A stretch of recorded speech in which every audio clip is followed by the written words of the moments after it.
Hello and welcome to Chapter 9. We're going to talk about compensation and benefits. So I'll have one video talking about compensation and one about benefits.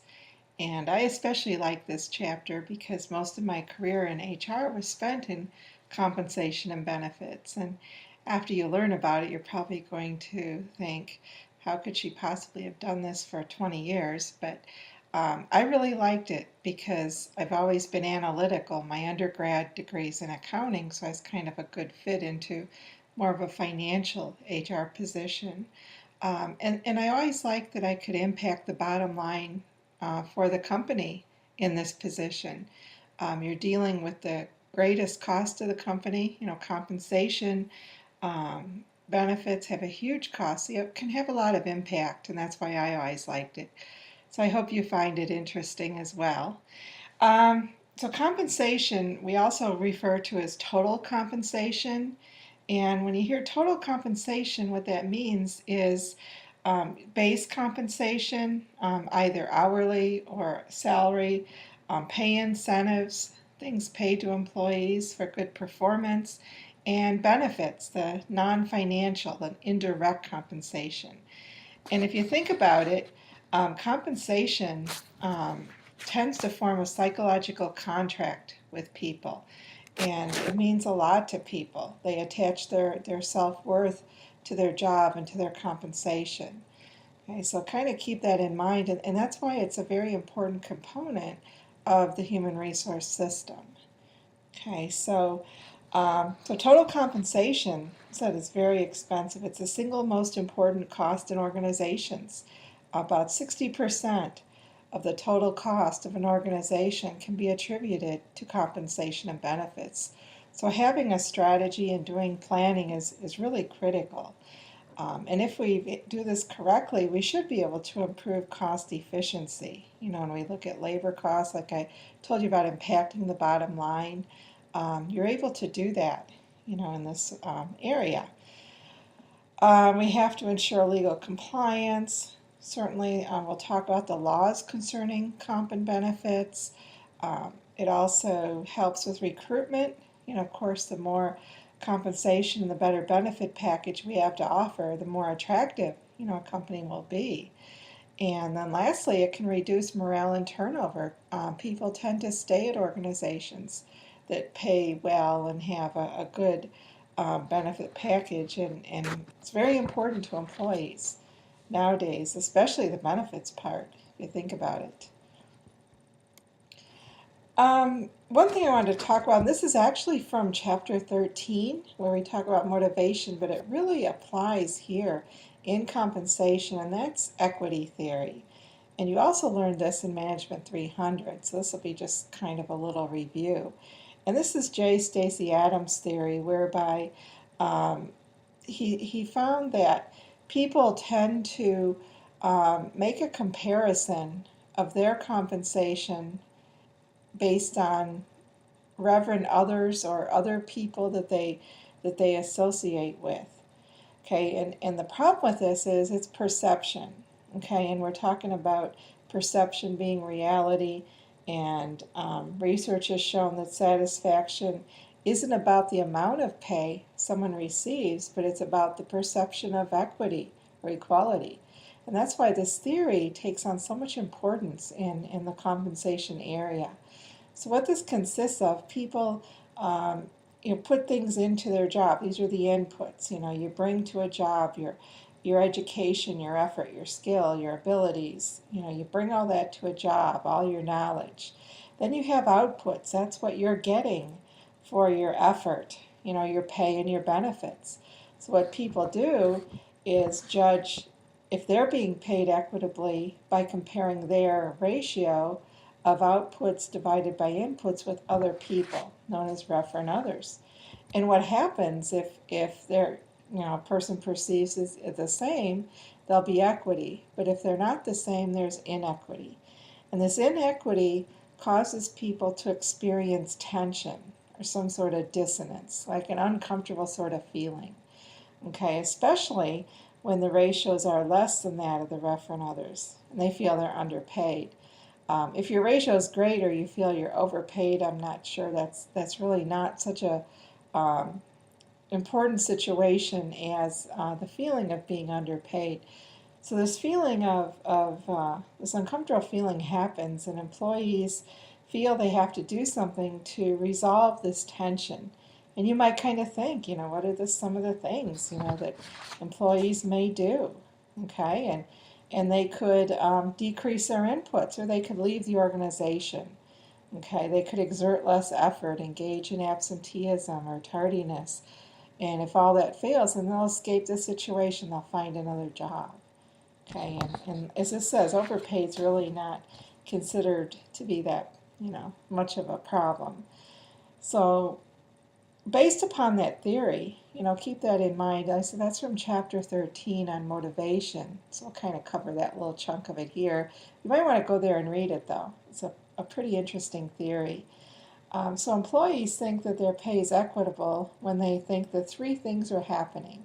When they feel they have internal consistency, okay, where they feel that the pay is fair relative to coworkers in the same organization. They also feel pay is fair if it has external competitiveness. That's where pay is compared to workers in other organizations holding similar positions. Then lastly is employee contributions, where employees feel they're paid fairly if their pay reflects their inputs into the organization, hence equity theory. So when we design a compensation system, we have to look at these three areas of concern, or these three areas of perception. It's very important. So first of all, the first criteria was to achieve internal consistency. Okay, so what we're looking at is if pay is fair relative to coworkers in the organization, and all workers are being paid what they're worth. Okay, so we'll consider job evaluation. And job evaluation, not to be confused with job analysis, job evaluation is where we determine the worth of a job. What's a job worth to an organization? Okay, that's job evaluation. Okay. So to achieve this internal consistency, one way companies do that, and this is a common method called the point factor method, and Denise talks about this, I think, as well as a few other methods, but this is the one I found to be used most commonly in organizations. And what happens is when you look at a job, you have to find the things about the job that you feel are worth paying for, or compensable factors. Okay, that's step one. Okay, like mental and physical exertion, those sorts of things. Then we determine the number of levels or degrees for each factor. So for instance, let's say we have a factor of physical activity, and we would then in step 2 set up degrees or levels. So for instance, we would say if it's sedentary, that's 5 points, requires some effort, it's 20 points, strenuous effort would be 50 points.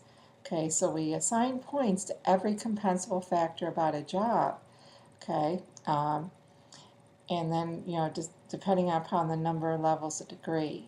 Okay, so we carefully define this stuff. We weigh each factor, because not, every factor is worth as much as other factors. And then assign these point values and calculate a number based upon this analysis. Okay, and then jobs have to be assigned to pay grades, okay, based on the total number of points received. So jobs that really aren't very much alike, it could be maybe an engineer and a cost accountant, could be in the same pay grade because they amounted to the same number of compensable points, more or less. So we'll put these all in order, okay, from high to low, and then decide pay grades, or just groupings that will kind of hold, groups of jobs in the same basic range of pay. Okay. So that's internal. Then externally, what organizations do is provide or go out and collect information from the marketplace on what other companies are paying. Okay, so we'll go out and we'll look, using surveys. SHRM does surveys. Chamber of Commerce in many cities do surveys. There's national data. So we would go out and collect this information, and then we would establish a pay policy. We have to decide, does our organization want to pay market rate, below market rate, above market rate? So we would have to consider our strategic plan in that. For instance, you can be assured that a company like Walmart, operating in a low-cost strategy, doesn't pay above market, for instance. So this pay policy coincides with an organization's strategic plan. Okay. So then we establish pay rates. Okay, the market rates are used for benchmark jobs, meaning that there's certain jobs at every organization that are pretty much the same. Like maybe web designer or administrative assistant and that sort of thing. Okay, so we can pretty much figure, in those. Non-benchmark jobs are set based upon what we call a pay policy line. And what this means is we do a statistical procedure where we plot those benchmark jobs, and then we know the points through our job evaluation for those, and then we plot the non-benchmark jobs where they would fall among that range.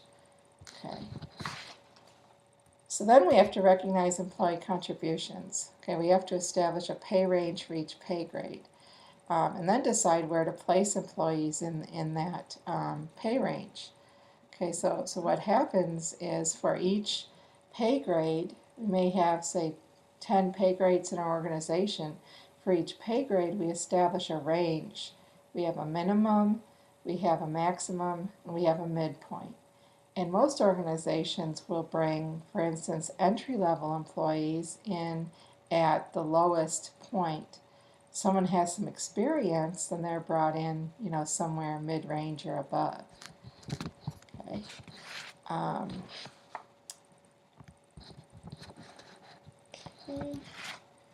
So then another way to do this, that was the point factor method in setting pay ranges according to internal and external conditions. Another way is through skill-based pay. And this is a way that we can pay people for what they know or their skills. So people would go out and would acquire new skills. And it's based on the assumption that workers who acquire these additional skills can make a greater contribution to the organization, and they should be paid more. So we're going to grant pay increases for acquiring these job-related skills. Okay. So it's a great financial incentive to improve skills. For instance, like teachers, high school teachers, are incentivized to go back and get their master's degrees because then they're paid more. Okay, that's an example of this. It's great for communication and problem solving because the more a person knows, the more able they are to understand, how the organization works, and they'll have better problem solving skills.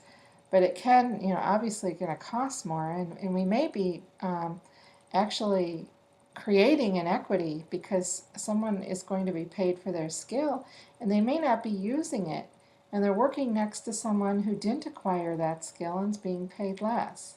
So we can, have some problems. And it's really not cost effective if we don't use the skills these people have acquired, and sometimes the need doesn't come up. And it's a huge administrative burden, lots of work involved in dealing with such a system like that. Okay, there's lots of legal constraints, on compensation. And we'll talk about a couple different ones: minimum wage and pay discrimination. Okay, minimum wage and overtime are part of the Fair Labor Standards Act, or FLSA. There's also state laws that regulate this sort of thing. Also regulates things like the minimum age someone can start working, and number of hours that someone underage can work, and that sort of thing. Okay, so this law has two different categories. Okay, we have exempt and non-exempt. And sometimes you hear those terms, And what it means is it's in regards to paying overtime. So if we say someone is non-exempt, we mean that that person, if they work more than 40 hours per week, they have to be paid time and a half. Versus an exempt person would be somebody in a managerial position, a professional position, and an organization does not have to compensate them for hours worked over 40 hours per week. Okay, kind of interesting statistics on this indicate that 70% of employers violate FLSA, primarily in overtime. Okay, so it's a law that's sometimes kind of abused by organizations, and if you've ever worked anywhere, you may have run into overtime issues.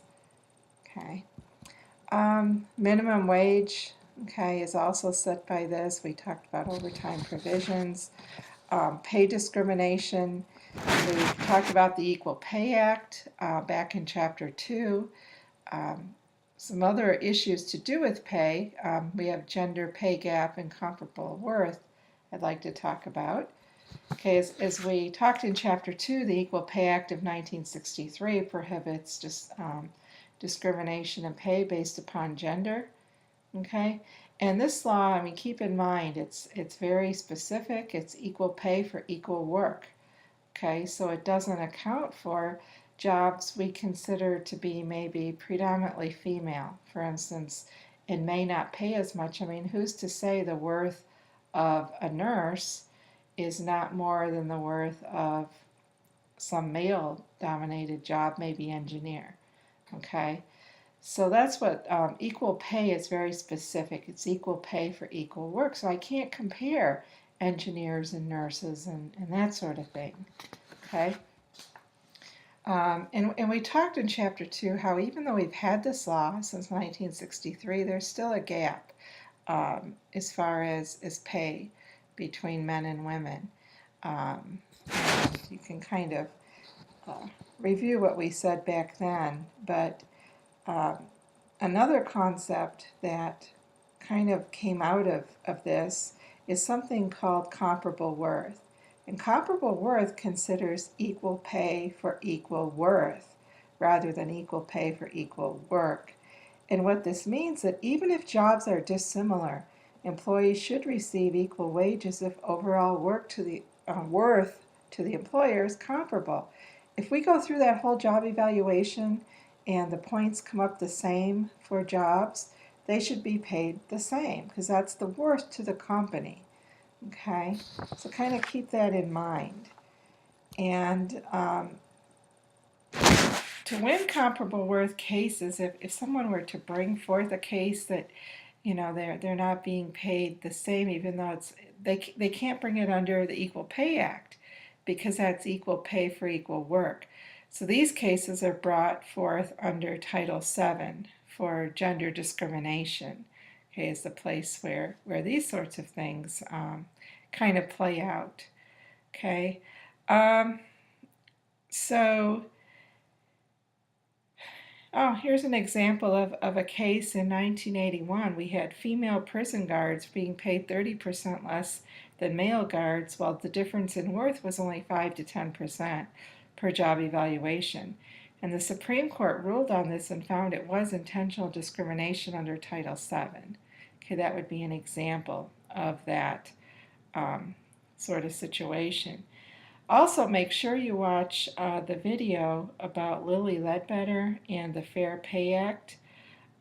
This was the first law that President Obama signed into law when he took office on January 29th of 2009.